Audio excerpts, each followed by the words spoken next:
What's going on, guys? Got another gaming headset review for you guys. This one's from JBL. This is the 950. There's a 950X version, which is compatible with PlayStation, Xbox, and PC. So it's the universal version. It does it all. And I want to check this out because I've tried out the JBL Quantum 250, which I'll have linked somewhere here. And this headset promises a lot of good things. It has active noise cancellation, has a little, not necessarily base station, but it allows you to switch the batteries out, similar to the SteelSeries Arctis Nova Pro wireless and the Nova Elite and some other gaming headsets. And this is the top version, top edition in the JBL gaming headset lineup. Like I said, I've checked out the 250. They also have the 650, which doesn't have the swappable batteries and the active noise cancellation. So let's get this unboxed. This is $400 by the way. Very steep, but let's see if it's worth that price tag. There's no beating around the bush. Gaming headsets and everything else basically are getting very expensive. With that in mind, it's a bit tough to knock a headset for its price, but at $400, the JBL Quantum 950 has to do everything right to be worth its price tag. Does it do that? Let's dive deep and find out. When unboxing this product, what stands out is its premium quality. I was a little concerned after trying the Quantum 250 that the 950 would use some cheap plastic parts, but that simply isn't the case. The ear cups have a really nice matte type of finish, the sliding headband arm is made of metal, the headband strap is made of a soft feeling fabric, and the ear cups feature a silky leatherette material and squishy memory foam. The ear pads are also magnetically attached, so they're super easy to take on and off. This all means that the JBL Quantum 950 should last for a very long time in your collection.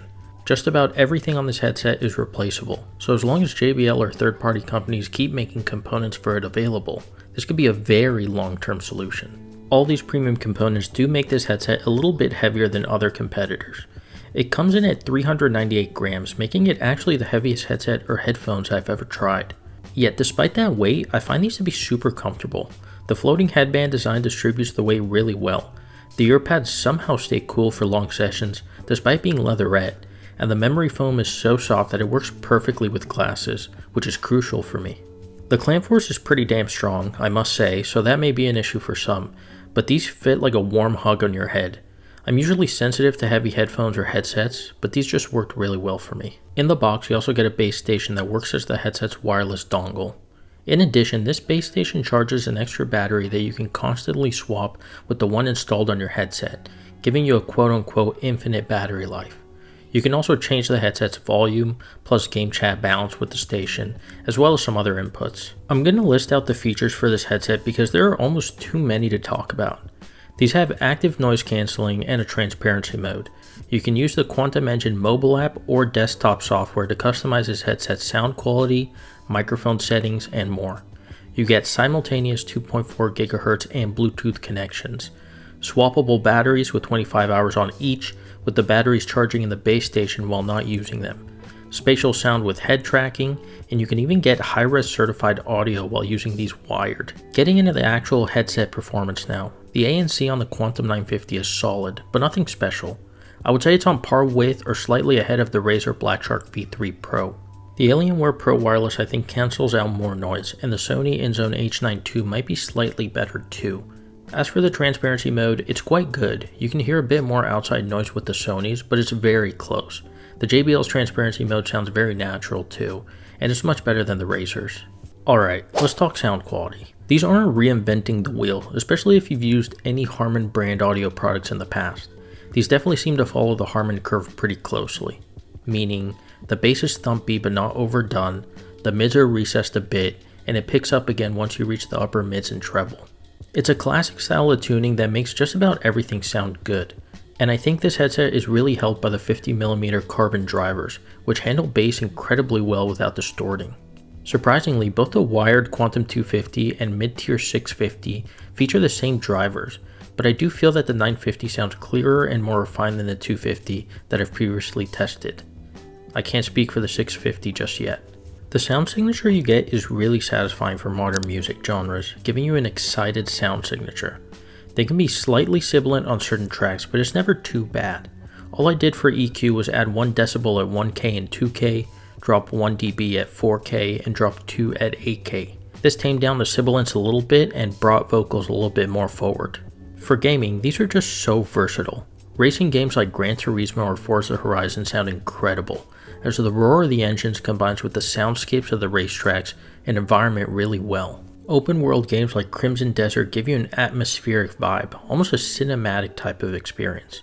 I do wish the soundstage was a little bit wider, but I don't think that hampers the sound quality overall. For FPS gaming, the imaging is solid as well. I didn't have too much trouble picking out where enemies were coming from, and you can switch over to the FPS EQ in the app or software to get an extra edge. Surely there are negatives about this headset, right? Yes, there are a couple. The biggest issue might be the volume output, at least on PS5. With the base station plugged into the PS5 Pro using the supplied USB-C cable, I had to max out the volume in order to get the right listening level while playing Crimson Desert. Crimson Desert is among the quietest games out there, so I didn't have to be at max while playing most other games, but it might not get loud enough for some people. Speaking of the volume output, if you enable EQ, the max volume actually gets lowered overall, so I couldn't even use the EQ while playing Crimson Desert.